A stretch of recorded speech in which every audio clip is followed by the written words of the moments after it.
मध्य प्रदेश की 29 लोकसभा सीटों में से बुंदेलखंड की दमोह लोकसभा सीट बेहद अहम है।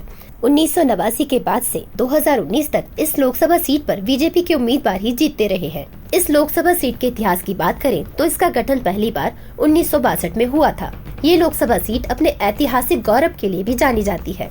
दमोह लोकसभा सीट पर कुल 17,69,000 मतदाता हैं। इस लोकसभा सीट पर जातीय समीकरण पर नजर डालें तो लोधी और कुर्मी समुदाय सबसे ज्यादा प्रभावी हैं। दोनों के पास बहुत अच्छा वोट बैंक है। ब्राह्मण वोट बैंक तीसरे स्थान पर है। 35 साल से यहाँ की जनता ने पंजे को ठेंगा दिखाते हुए इस सीट पर कमल ही खिलाया है। पिछले लोकसभा चुनाव में बीजेपी ने यहां से प्रहलाद पटेल को मैदान में उतारा। 2019 के लोकसभा चुनाव में प्रहलाद पटेल को 60% वोट मिले थे, जबकि कांग्रेस से चुनाव लड़ रहे प्रताप सिंह लोधी को 30% वोटों से ही संतोष करना पड़ा। दमोह लोकसभा सीट में देवी, रहली, बंडा, मलहरा, पथरिया, दमोह, जबेरा, हटा समेत 8 विधानसभाएं शामिल हैं। इन सभी विधानसभा सीटों में एक को छोड़कर बाकी सभी सीटों पर बीजेपी का कब्जा है। 2024 के लोकसभा चुनाव में बुंदेलखंड की दमोह लोकसभा सीट पर दिलचस्प मुकाबला देखने को मिल सकता है।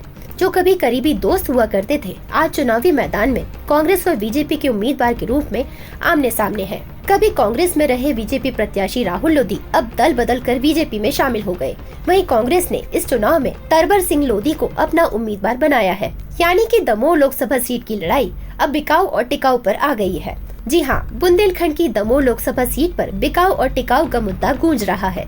कांग्रेस अपने लोकसभा प्रत्याशी तरवर सिंह लोधी को टिकाऊ और मिस्टर डिपेंडेबल बता रही है, तो वहीं बीजेपी प्रत्याशी राहुल सिंह लोधी को बिकाऊ बता रही है।